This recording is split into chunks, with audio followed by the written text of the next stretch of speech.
When our best fur friends leave our world, many of us are left wanting one last scritch, one last hug, one last walk together. One Last Network is a space for pet guardians to honor their pets in their senior years and to cope with the days leading up to and after their passing. Here's your host, Angela Schneider, founder of One Last Network and Big White Dog Photography in Spokane, Washington.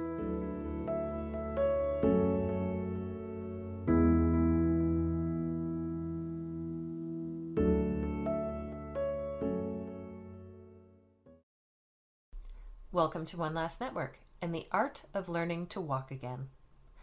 Many dogs come to Dr. Masami Seplow after injury or when age is starting to attack their old bones and muscles. She gets them walking again. Dr. Seplow was born and raised in Japan, where she earned her bachelor's degree in sociology and then moved to Miami, Florida, where she was working on her master's in hospitality management. Then she heard the call of the wild. Or rather the howl of a dog, maybe the mew of a kitten. She decided to be a veterinarian before receiving her degree. She turned her attention and got her degree as a Doctor of Veterinary Medicine at the University of Florida's College of Veterinary Medicine. While working as a general practitioner at a 24-hour hospital, Dr. Seplow decided to become certified in acupuncture and Chinese medicine, which she has been practicing for more than 15 years now. She received another certification in canine rehabilitation in 2015.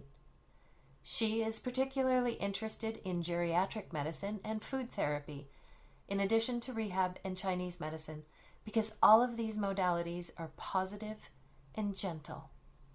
Dr. Seplow describes herself as the crazy Chihuahua lady.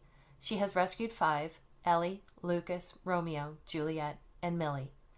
This week, Kylie Doyle of Kylie Doyle Photography in Sacramento interviews Dr. Seplow about rehab, Chinese medicine, and her work at the Sierra Ranch Veterinary Clinic and Pet Rehabilitation Center in Roseville, California. Have a listen. I am here with Dr. Masami Seplow at the Sierra Ranch Pet Rehab in Roseville, California. And I'm super excited to chat with you today about rehab and how we can use rehab to extend our pets' lives and help them live longer, healthier, happier lives. So go ahead and tell me a little bit more about you. Okay, my name is Masami Seplow. I was born and grew up in Japan. And I came here, decided to go to vet school and become a vet about 20-something years ago, and I was interested in different side of medicine, maybe because I grew up in Japan. So I got certified in acupuncture, Chinese herbs, food therapy, and also rehabilitation. Very cool. Yeah. So how did you get into rehab work?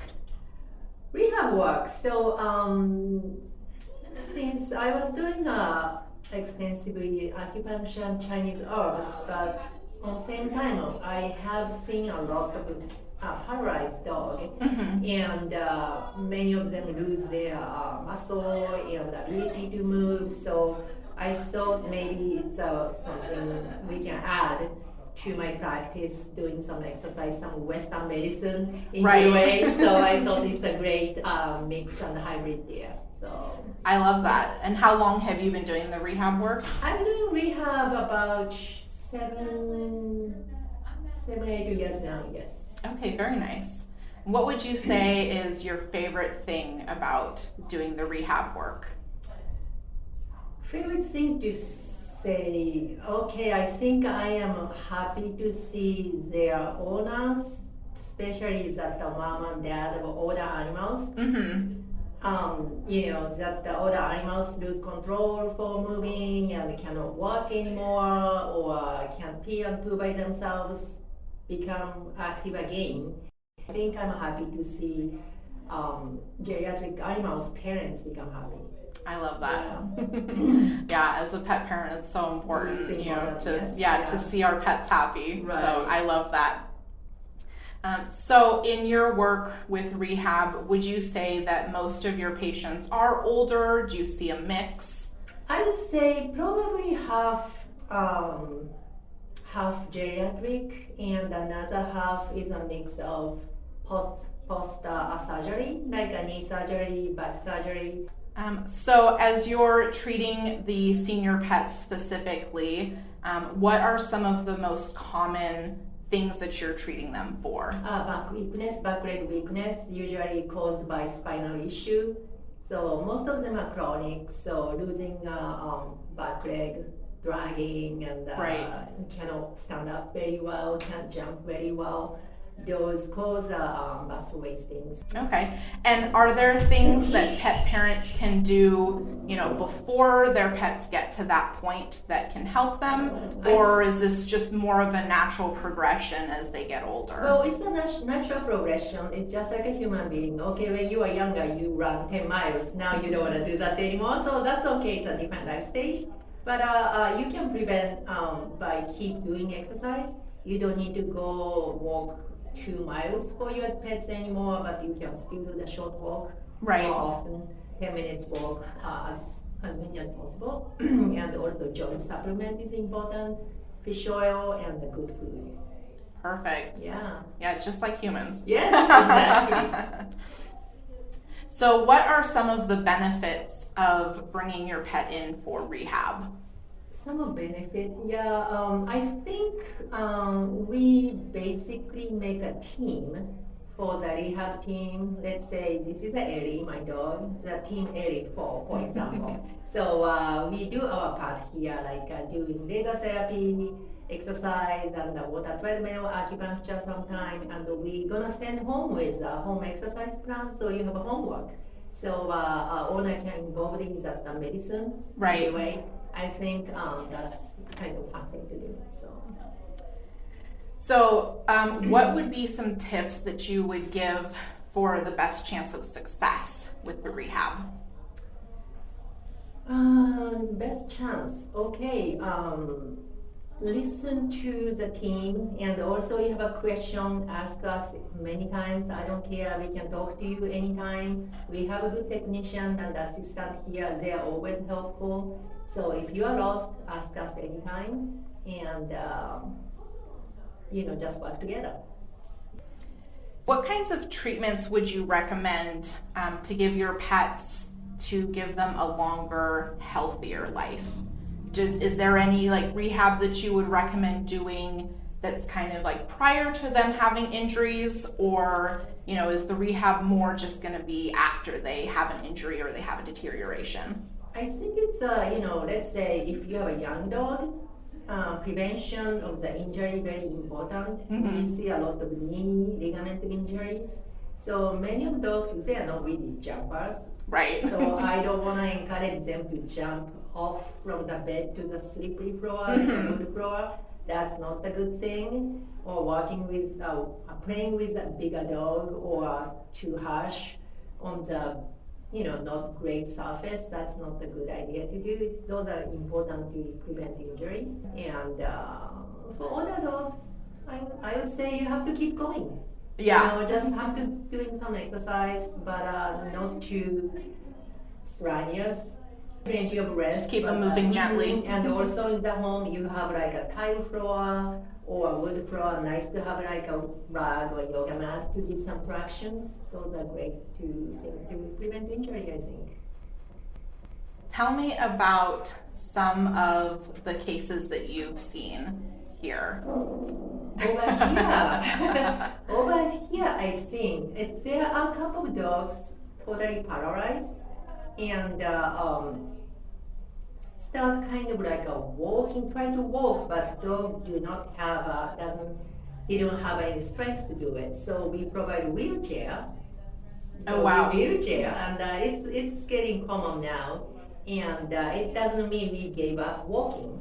So right. We used the wheelchair as a tool for rehab too. So doggy was happy to be in the wheelchair. It's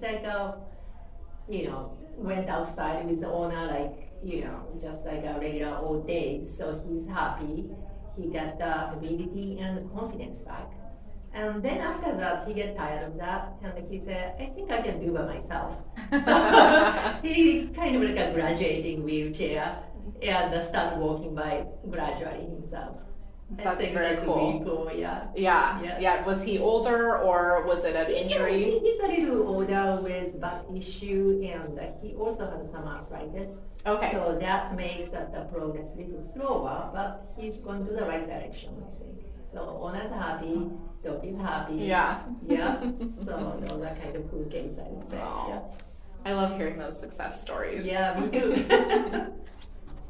So let's talk a little bit about how medicine has changed just in the time that you've been practicing veterinary medicine. I know we've seen a lot of advances, and how has that affected the work that you're doing and the lives of our pets? Right. Okay. So I graduated University of Florida 2001, and that's quite a long time ago. And I got the certification for acupuncture a couple of years after that, and my school was really small at that time. Yeah. It's only like we just study in the shack, and was really small. And but now I went back to the school a couple of years ago. It's a new building, and more people interested in like acupuncture and Chinese herbs, and younger generation too. So I think it's great. People have options to go to either way or both ways. You can do Western medicine and let's say holistic or Chinese medicine on the same time. So I think it's really great seeing people has more choice, generally speaking, either way or coexist. It's not like we are not going to that direction. That's a medicine. So I think it's great to have more choice. On top of that, we have more specialists now. So I don't need to struggle with everything. Like a surgeon, most of them do a great job. Neurologists, so they do a great job. We can work together. So I think it's just great. We have more choice for veterinarians and people too. Are you seeing, pets living longer lives? Are they having different kinds of health issues because of the advances that we have in medicine? And now we have all these different options for surgery and everything. I feel like I see a lot of more cancer cases. I don't directly treat cancers anymore. We just do the supporting for these guys. But I feel like we see a lot of more disease, I think. Yeah, it's maybe different kind of cancers or, Do you think that's maybe just because, they're living longer, or who knows? Could be living longer, so maybe just related with geriatric issue, or maybe we are diagnosing more like accurately. More tools now, so maybe that's because of that, or maybe I'm not really sure. Maybe contamination in the environment, maybe. Yeah. So I know that you have mentioned, that you do acupuncture and, have practiced with the Chinese herbs. Do you do a lot of that here, or do you do more Western medicine? I would say, this is a part of the regular practice. So we do a lot of, we have mainly, however, we occasionally see the dogs, cats, mainly dogs, who's not in the shape to do that exercise, just absolutely tired and not paralyzed. In that case, I have to start with acupuncture and massage and laser first. Okay. So but again, the acupuncture is really great for those tired people too. Tired dogs, I think. Yeah. All the stress. Yeah. So tell me a little bit more about the acupuncture. This is very interesting to me. Right. I feel like there's not very many people, that are practicing that, especially on animals. Well, it's actually in this area. It's not. I cannot count 3 or 4 easily around here, but basically you are just inserting a really small needle to the certain area of the body, and that stimulation is stimulates the brain to release the chemicals. So like endorphin, serotonin, dopamine. So basically that's great for controlling pain. And good for anxiety because of the serotonin, and what else? Stress and depression too. So we see a lot of animals came over here so tight because of the pain, Mm-hmm. and put the needle on, and they become like, oh, that feels good. Just many of them sleeps and Yeah. snores during the session. It's kind of fun That's to cute. watch. Yeah. Yeah.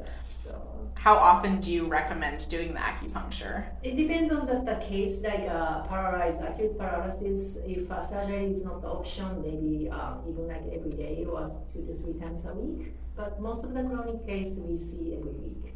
Okay. And we can stretch out for the chronic case. Let's say if you're old dog and you are not expecting this dog to act like a 2-year-old running like 5 miles a game, Right. but you want to keep that going and slow down the disease process, we can start. We can even stretch out every 2 to 3 weeks. Some of them are every month, Okay. just for like cruise control. So. And is there a benefit, like more of a benefit to doing it for a younger dog versus an older dog, or is it similar benefits for both? It depends, and depends on the condition and disease. But generally speaking, acute case is easier to deal. It's younger animals respond quicker. Okay, yeah. Generally speaking. So, but also the type of the animals. Some dogs are just. I put one needle, just go to sleep right away, and start walking better same day. So some dogs just takes longer. It depends on the Chinese medicine type. So Okay. yeah. All right, so I have to ask about Eddie since he's been sitting here this whole time. He's very cute. Yes, this is my Chihuahua Ellie. She's gonna be 10 years old this next month. Yay! Oh. And she's a rescue from LA. Came from Hoda's house. Oh, poor thing. She's very healthy. She's a good pup breeder. So She's very cute. And you said you have 5 chihuahuas at home, yes? all of them are rescued. 3 of them are disabled. Oh. Well, it sounds like they found a perfect home with you. Yes, thank you. Well, it's like I don't know. I mean, I used to say I was bitten by Chihuahua twice. Oh, wow. Yes, I was doing general medicine. I tried to give a vaccine. I got bitten twice. And it's like, one of these crazy Chihuahua. They never train. They are training their owners. So Yeah. they're like a monster. So I said, I will never get Chihuahua.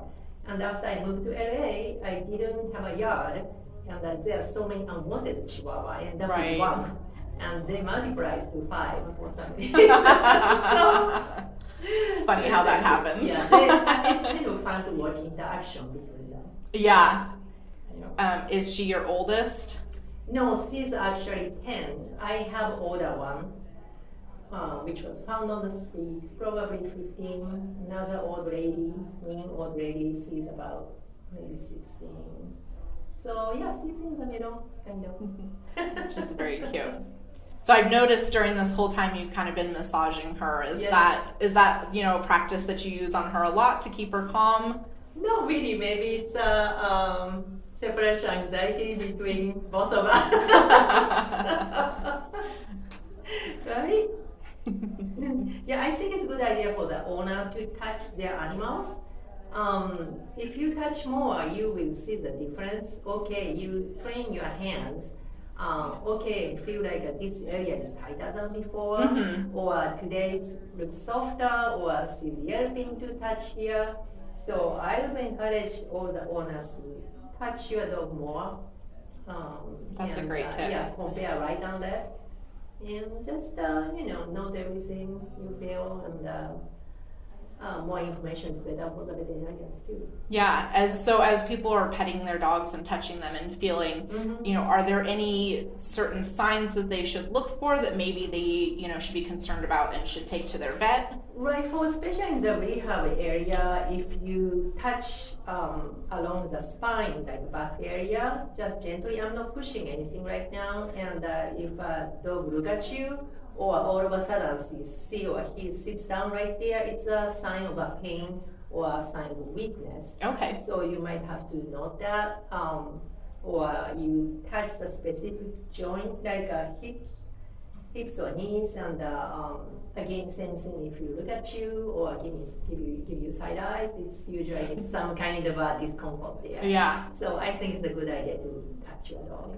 every day. Yeah, that's a great tip. Right. And I know that, we're so used to petting, but I don't think a lot of us think to feel specific areas. Right. So I think it's good idea to just, I touch like a start from like a head and go along the spine. Okay. Yeah, and it's like, especially the dog with or dog with like a weakness. Usually you see like a weakness around here. So I think it's a good idea to just touch both sides of the spine, same way with two hands, and just compare both sides. It's like, what are you doing? Yeah, touch your animals. Are there any other tips that you would give to pet owners, especially, those of senior pets, for like maintaining and watching their health? So touching and of course good idea to check mouth sometimes. Sometimes we don't check the mouth at all. Yeah. So just flip the lip and then see inside. And and appetite is important. Decrease appetite or increase appetite, or how about drinking water more, less, or urinating more or less. Those are kind of general tip to see. That's great. Behavior change, or kind of like senior moment sometime, or barking at night. Right. Anxiety, or clingy to you. Those are all signs of that disease. So. Great, that's very helpful. You're doing really good. Such a good girl, Eddie. Oh, good girl. Eddie's here, checking everything out. Yes, you're very cute. Good job. Well, is there anything else related to rehab or just veterinary medicine in general that you think is important for pet owners to know? I think, generally speaking, many dogs and cats in this country is kind of like overweight.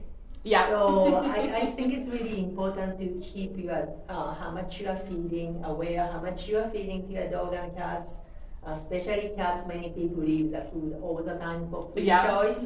It's probably not a good idea to do, because if you are overweight, let's say injury is it's more harsh to them. Even like a recovery from surgery takes longer. Right. So that's probably not a good idea. So dogs and cats, they want to eat all the time. Yeah. You keep saying like my dog is hungry all the time, or they eat all the time. So it's like, mine for sure does. Yeah. If I don't have any education, I'm gonna keep eating chocolate. Right. But I don't. So, but they don't know. So if food is available, they keep eating. So you are not abusing your animals by controlling food amount. Really? So just keep animals in good shape is important. It's gonna keep their quality of life. And then any tips specifically for like senior pet owners? Senior pet owners, supportive care. Again, it's like just be optimistic about your dog. Okay, your dog is not like a 2-year-old, so you don't go to 5 miles walk anymore, but it's okay. They don't jump off from your truck anymore. That's okay. Right. It's just a different life stage. So I think it's important to accept it. Right. They are still happy. It's the same dog. I mean, they can be very happy 15-year-old just walking 5 minutes a day. Right. Yeah. So I it's think like that's accepting just reality sometimes. It's a good thing. You are getting older too, so yeah. your dog might say, my mom is getting older. Yeah. I love that. I think that's so important. Right. Kind of adjusting the expectations. Yes, let's say like, okay, my dog is running, I'm so unhappy, and it's just be optimistic is a really important thing. I love that. Yeah, and as they get older, I think sometimes we Right. start to have to come to terms, with the fact Adjusting, that they won't be here forever, and I think sometimes that's hard. But I love that, kind of adjusting expectations and I see a lot just of accepting people, it. Yeah, like a senior dog owner. Let's say many dogs lose controlling elimination. So sometimes it's like, oh my God, just my dog peeing all over. There are many things you can do. There are waterproof bed, pee pad, great, seat for the pee and pee pad. You can washable one. You can have a washable one and a great harness. And there are so many things available. So just do some research and ask us if you have any question about your dog's condition, what else you can do, and just it's a part of the life stage. Right. Yeah. So losing the control of the pee, and there's a good Chinese medicine for that, and some supplement works beautifully too. Okay. Or just taking those more often. Right. And just supportive care is important. Just laugh at that. Yeah, it's hard sometimes, but. Yeah. Oh, yeah, for sure. It's okay to be upset at your pet. Yeah. I mean, human beings, it's okay, you peed again here. It's okay, but you have a human being, you're a human being, you have emotion too. But right. Yeah, just being optimistic and deal with it. I love that. Right? Yeah, I think that's really important. Right. It's actually one of my Chihuahua become really lost the brain, and he had a senior moment all the time, but it was very funny though. He just do some cute thing because of that. It is funny sometimes how they lose focus and Right. you're just like, what's going on? Right. And they're just in their own little world. Yeah. So, I think if pet is making you unhappy, it's not good. So Right. just be happy the way that you are. Do you have anything else that you want to add? Anything that we didn't talk about? I know, I'm sure you could talk about veterinary medicine all day. Yeah, right. Yeah, I think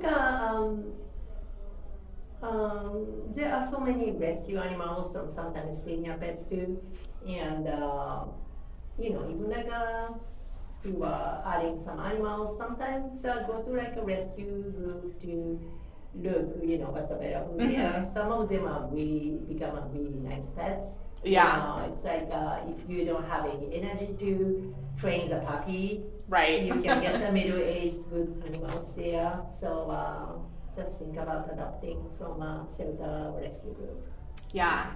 There's definitely plenty of senior pets there that need even many purebred available if you are into that. Right. So yeah, many things available now. So right.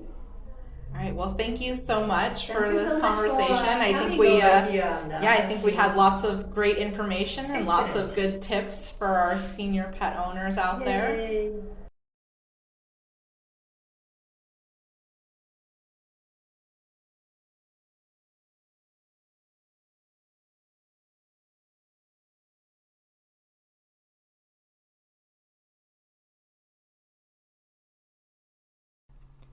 Our surgical vet for Bella raised his eyebrows high when I mentioned I would be taking her in for rehab following her TPLO surgery earlier this year. An old school vet, he preferred complete bed rest for an extended period of time. Have you ever tried to get a 95-pound dog to stay on bed rest? I imagine even a 10-pound dog can be a handful with it. Dogs are not built for bed rest. Well, come to think of it, I've known a few Bernese mountain dogs who are perfectly happy being just foot pillows, but whatever. We worked with our rehab team, and we started seeing immediate improvements. In just a few short weeks, Bella was putting weight on that back leg, and she was ready for zoomies in the backyard. Our rehab team worked with her in the underwater treadmill and on balance boards. They used laser therapy, although we haven't ventured down the acupuncture path yet. Dr. Soa, who will be a guest here with me soon, she promises, says it may be something we want to consider as Bella progresses through her senior years or if she develops arthritis. But after a checkup just this past week, she sees no reason to fret. The rehab worked and Bella is strong on all four limbs. No matter the reservations of our surgical vet, or even also our general practitioner vet, I pushed ahead with the rehab, knowing chiropractic therapy worked for Shep, and understanding that a dog's bone and muscular structures are not remarkably different than ours. We heal the same way. And I've been injured and through rehab more times than I can count. Don't ask. Long story short, rehab works, and we don't have to rush into pain meds or anti-inflammatories when other therapies can be effective. But remember, I'm not a vet, and I'm not recommending you tell yours to piss off. It is important, though, to explore alternative methods, I think, and have a team of care practitioners rather than a single source. Next week, we'll mark our 1-year anniversary as a podcast with a Just Me episode. I'm going to dig into the subject of loneliness, why we feel so alone when we're on our grief journeys, especially when it comes to pet loss. Until then. I'm Angela Schneider, owner of Big White Dog Photography in Spokane, Washington, and your host at One Last Network, signing off to go get some Bella snuggles. Listen to One Last Network on whichever podcast platform you prefer. We're on Spotify, Stitcher, Apple Music, and Amazon Music. Don't forget to hit follow or subscribe so you don't miss an episode. If you have a friend who might be interested in our content, make sure you share us with them. Thanks for listening.